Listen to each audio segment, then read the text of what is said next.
안녕하세요. TV 명륜대학을 통해 여러분을 만나 뵙게 되어 반갑습니다. 오늘은 조선 후기 기러기 아빠, 조선의 후기 철학자 정약용의 교육 방법에 대해서 여러분과 나누도록 하겠습니다. 저는 성균관 유교대학교 철학박사 심순옥입니다. 앞에 보이시는 그림은 정약용의 초상화인데요. 정약 첫 번째 그림은 정약용 강진군에서 다산의 글을 추측으로 해서 그려진 그림이고, 두 번째 그림은 월전 정성 화백이 다산의 글을 추측으로 해서 그려진 그림입니다. 세 번째는 강진 다산 초당에 걸려있는 그림이고, 마지막 그림은 1818년 다산 정약용이 해배되어 고향에서 지내던 말년의 모습입니다.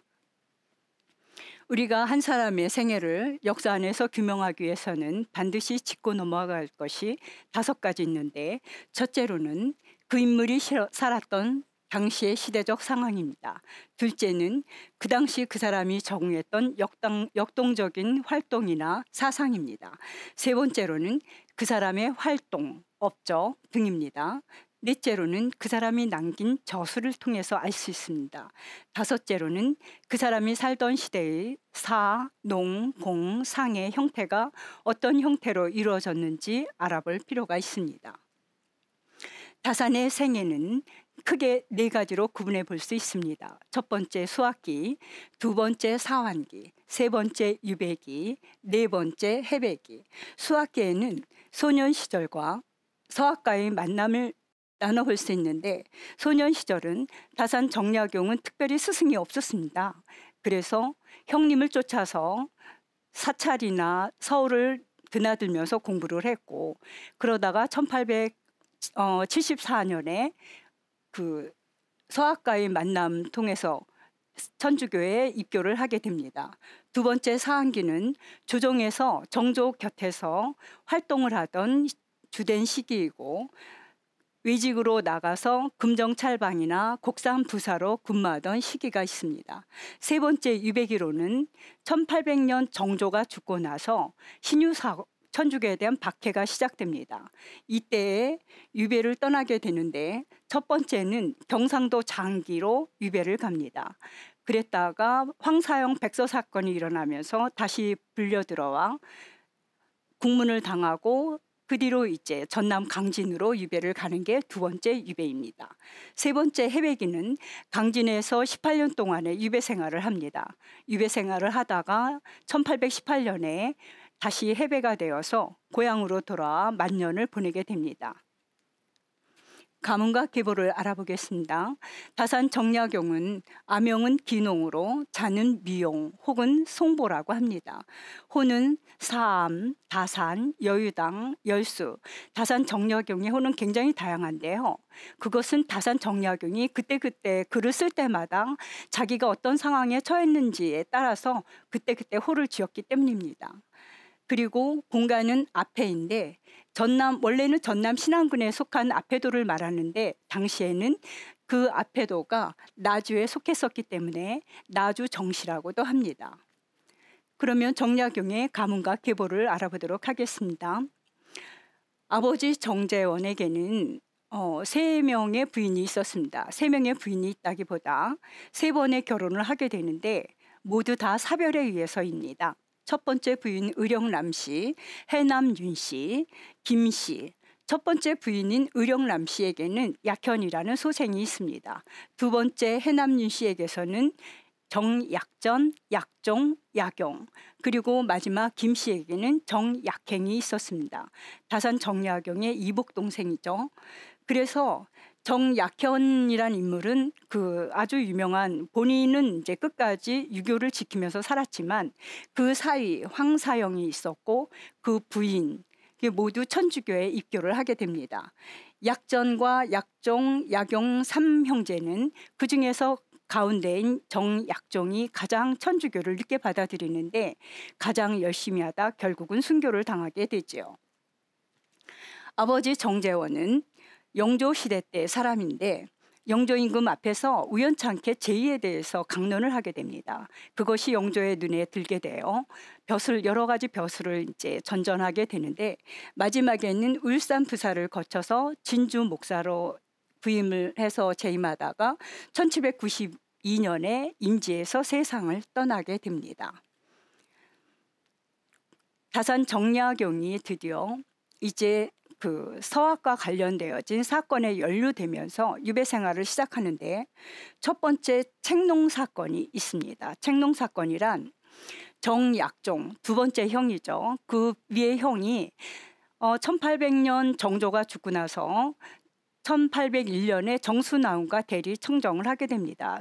당시에 순조 임금이 왕위에 올랐을 때는 11세로 아주 적은 나이였기 때문인데 정순왕후는 이제 난민에게 많은 서운한 그런 것들이 있었는데 그것을 이제 천주교를 그것을 핑계로 해서 난민을 이제 탄압하기 시작하는데 정약종은 그 당시에 천주교 박해가 시작되면서 아주 위기감을 느끼게 됩니다. 정약종이 그래서 집에 있는 그 궤 안에 들어있던 여러 가지 천주교 관련된 성물과 교인들과 주고받은 편지 그리고 형제들과 주고받은 편지 내용을 위험을 느껴서 아는 사람에게 좀 안전한 곳으로 그것을 옮겨다 놓으라고 하는데 그것을 잘 포장해서 옮겨가다가 발각이 됩니다. 그래서 그 안에 있는 내용물을 모두 압수당해서 그 안에 나오는 거기에 거론되어 있는 모든 인물들이 모두 불려가 국문을 당하게 되죠. 그래서 이때 당시에 이승훈, 이가환, 권천신 등이 사형을 당하게 됩니다. 그리고 정약용과 정약전 형제는 유배를 가게 되는데 그들이 살아남게 된 것은 아이러니하게도 그 편지 내용 중에 1791년 그 권지충하고 윤지충하고 권상현 두 형제가 조상의 신주를 불태우는 사건 때 그때 이제 정약용과 정약전 형제는 배교를 했습니다. 그래서 그 뒤로 정약종은 두 형제를 가리킬 때 원수라든지 아니면은 그들이라든지 아주 안 좋은 표현들을 사용했어요. 그래서 그 편지 내용에 그러한 내용들이 고스란히 남아 있었습니다. 그래서 그것 때문에 다행히 목숨을 건져서 당시에 이제 정약용은 경상도 장기로 유배를 가고 정약전은 신지도로 유배를 가게 됩니다. 그리고 나서 9월이 되어서 황사형 백서 사건이 다시 일어납니다. 황사형 백서 사건은 백서는 이제 흰 비단을 의미하는데 당시에 천주교에 대한 박해가 어느 정도였냐면 거의 웬만한 그 사대문의 그 사대가들의 그 천주교인들이 굉장히 많았었는데 그들은 거의 목숨을 잃게 됩니다. 그러면서 위기감을 느끼면서 그때 남은 천주교인들은 북경에 있는 구베아라는 주교에게 편지를 보내서 자기네들을 구원해 줄 것을 요청하는 글인데 그 글 안에는 매우 무서운 글들이 많았어요. 그래서 그 구베아 주교에게 로마 교황청에 편지를 보내서 조선의 왕에게 천주교인들을 더 이상 박해하지 말고 죽이지 말라고 군대를 좀 보내주십시오. 이러한 내용들이 있었습니다. 그래서 역적으로 반도로 이렇게 처벌되어서 당시에 어마어마한 모든 천주교 관련되어진 하다못해 천주교의 조금이라도 천주교인들과 말만 나누었어도 모두 붙잡혀서 처형을 당하게 됩니다.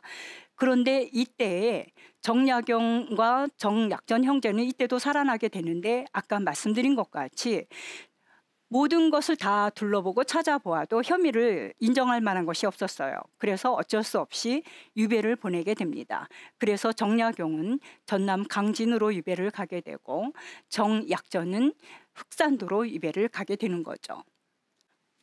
강진은 옛날 백제의 남쪽 변방입니다.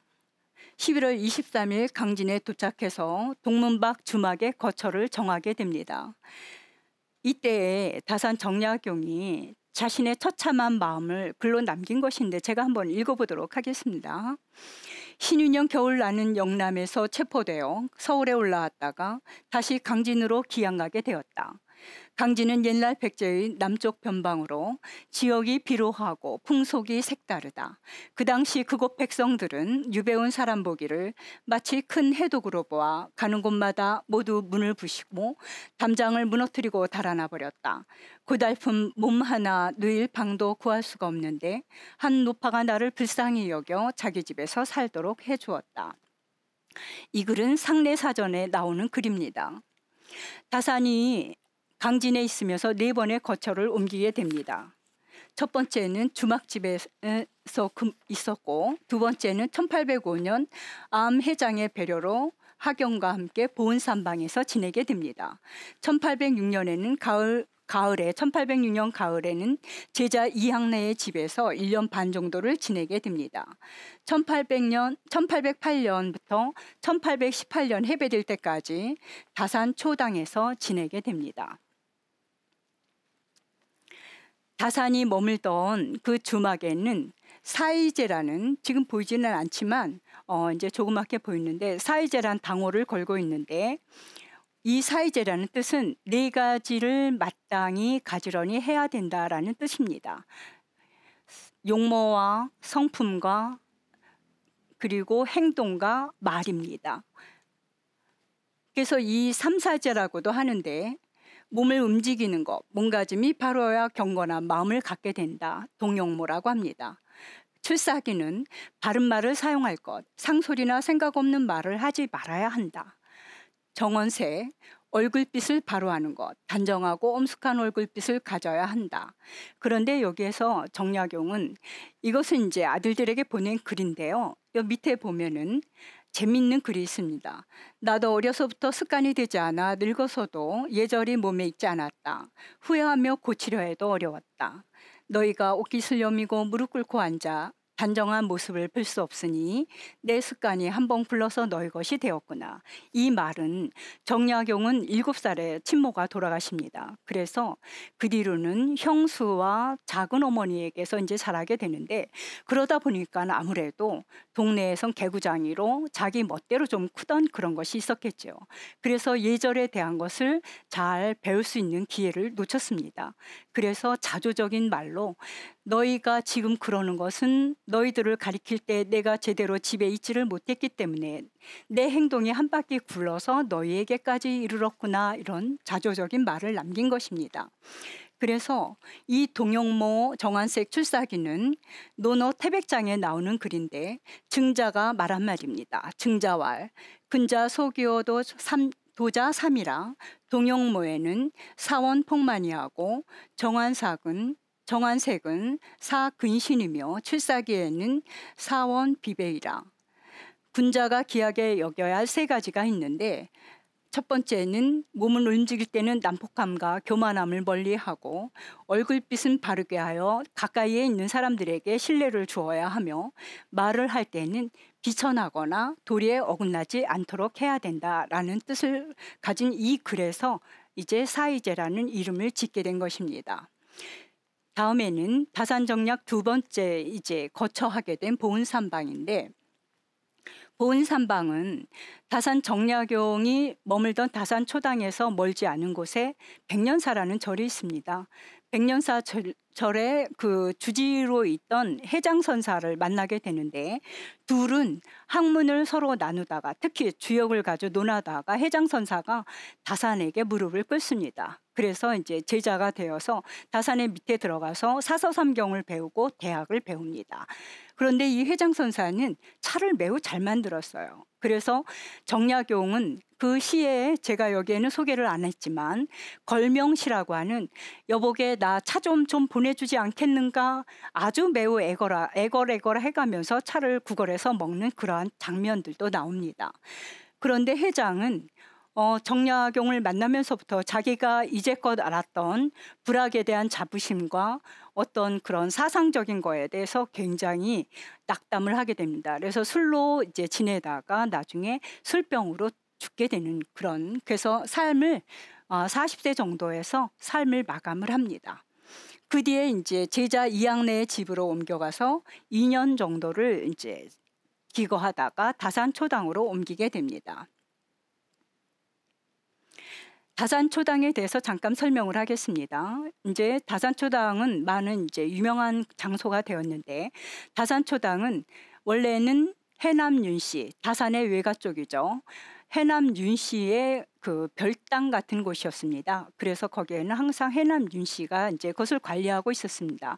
그래서 처음에 다산이 이제 유배를 가서 강진에 갔을 때에는 몸을 사리느냐고 전혀 아는 체를 하지 않다가 어느 정도 지낸 다음에는 이제 다산초당으로 옮겨줘야 되겠구나. 그래서 초당을 사용하게끔 했습니다. 그래서 10년 동안 이제 거기서 제자들과 공부를 하고 하면서 그 많은 책들을 저술하게 되죠. 다산이 이제 그 자식들에게 쓴 편지를 보면은 초기의 글인데, 집안이 결돈나도 글을 남기면 살 수가 있다. 아버지와 큰아버지가 졸지에 역적이 되어서 유배를 갔습니다. 그러니까 남은 어린 자식들은 갑자기 이제 어떤 기둥이 없어진 거죠. 그래서 또 패족이 돼버렸어요. 과거에 나갈 수가 없습니다. 패족은. 그래서 이제 실망하고 술 마시고 어이가 없어 하고, 정약용은 매우 걱정이 컸죠. 그래서 절대 자포자기 하지 말아라. 부지런히 책을 읽고 쓰고 베끼고 글을 지어라.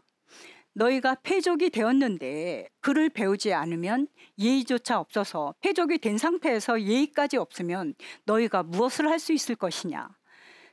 보통 사람보다 공력을 더 하여야만 겨우 사람 축에 속할 수 있을 것이다.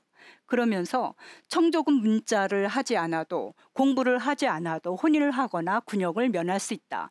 청족은 패족에 반대어죠. 청족은 좋은 가문을 말았겠죠. 그런데 패족 중에 왕망 기재들이 있는 것은 과거 공부에 얽매이지 않고 편히 경전에 마음을 써서 책 읽는 자손이 끊어지지 않습니다. 이것은 무엇을 말하냐면, 다산 정약용이 강진 18년 유배 생활 동안에 이루어진 업적은 많은 500여 권이라는 책을 저술한 것이었습니다.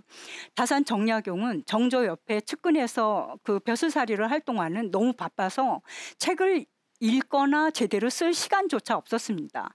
그런데 강진으로 가서 시간이 많다고, 시간밖에 없잖아요. 그러니까는 글을 쓰고 글을 읽고 그런 시간들을 보낼 수 있었습니다. 그래서 그 말을 하는 것입니다.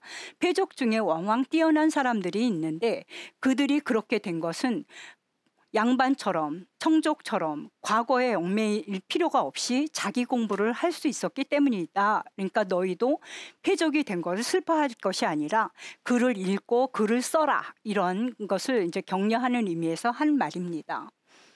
너희가 공부를 하지 않으면, 청족은 독서를 하지 않아도, 공부를 하지 않아도 저절로 존경을 받는다. 청족이라는 거 하나로, 좋은 가문이라는 거 하나로 굳이 공부를 하지 않아도 벼슬길에 나갈 수 있고 결혼할 수 있고 군역을 면제받을 수 있습니다. 패족인데, 그런데 너희는 패족이면서 학문도 하지 않는다면 괄시와 천대밖에 더 있겠느냐? 너희가 배우기를 포기해버리면 나의 저술은 누가 바로잡고 보존하겠느냐?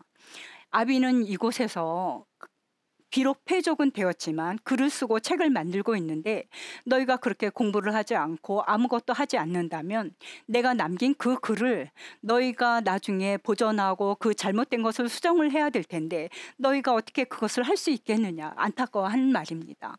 후세인들은 대개와 오간에만 의거해서 나를 평가할 것이다. 대개라는 것은 벼슬아치들의 잘못을 사관원에서 이제 조정에 보고하는 것을 말하고, 오간은 옥사를 말합니다. 지금으로 따지면 조서 같은 거겠죠. 죄인들의 그 죄질에 대해서 쓴 것. 그래서 결국에는 만일에 다산 정약용이 지금도요 500권의 책을 남기지 않았다면 사실 대개와 오간에 의해서 정약용은 지금 평가될 것입니다. 그러면은 유네스코에 올라가지도 않았겠죠. 근데 지금 정약용은 우리나라의 보물이 되었습니다. 그것은 그 패족임에도 불구하고 그 많은 책들을 남겼기 때문입니다. 그래서 자식들을 격려하면서 또는 꾸지람하면서 너희가 더 이상 시간을 그렇게 보내면 안 된다 하는 말입니다. 그래서 너희 문맥이 커지고 더욱 왕성해지면 귀족의 좋은 벼슬도 이러한 청계함과는 바꿀 수 없을 것이다. 자, 이젠 책을 그러면 어떻게 쓸 것인지를 구체적으로 제안을 하고 있습니다. 책은 가려서 뽑아라. 초서, 둘 다 초서라는 뜻입니다. 초서, 초서. 앞에 초서는 가릴 초서, 가릴 초, 뒤에 초서는 베낄 초입니다. 그래서 가려서 글을 보고 그것을 베껴라 라는 말입니다. 다사는 초서를 잘하기 위해서는 먼저 기본적인 학문 주관이 확립되어 있어야 한다라고 하고 있습니다. 목표한 바에 도움이 되면 뽑아 모으고 아니면 눈을 붙이지 말아라. 우리가 보통 책을 읽을 때 이제 책의 두께가 뭐 굉장히 두꺼운데 그중에서 사실 내가 보고자 하는 내용은 극히 일부일 수 있습니다. 그러면 그 극히 일부인 내용을 보기 위해서 그 책 한 권을 다 읽는다는 건 물론 책을 다 읽으면 도움이 되겠죠. 하지만 그 책을 뽑아서 내가 얼른 쓸 곳이 있다면 그 책을 다 읽을 필요가 없이 목차에서 그 부분이 나온 것을 뽑아서 그것을 정리하면 되겠죠. 그 얘기를 하고 있는 겁니다. 그렇다면 100권의 책을 열흘 동안에 너희가 읽을 수 있을 것이다 라는 말입니다. 내 편지 중에 의심나거나 모르는 것에 대해 질문할 것이 없다고 한탄하였는데 과연 궁금한 것이 없는 것인가? 이 말은 참으로 아들을 비꼬고 있습니다. 지금 내 글을 보니까 굳이 아버지 제가 여쭤볼 것이 없는데요. 굳이 궁금한 것이 없습니다. 이 말입니다. 그 말은 무슨 말입니까? 다시 말하면 공부를 제대로 하고 있지 않다는 것입니다. 우리가 뭔가 집중해서 할 때 질문거리도 생기고 그것에 대해서 의문점도 갖게 됩니다. 그런데 아마 정학연 큰아들이 아무것도 물어볼 게 없는데요. 이런 식의 글을 보낸 것 같습니다. 그래서 그것을 꾸짖으면서 비꼬는 것입니다. 그리고 이제 또 달랩니다. 부자간의 스승과 제자가 되는 것 또한 즐겁지 않겠느냐?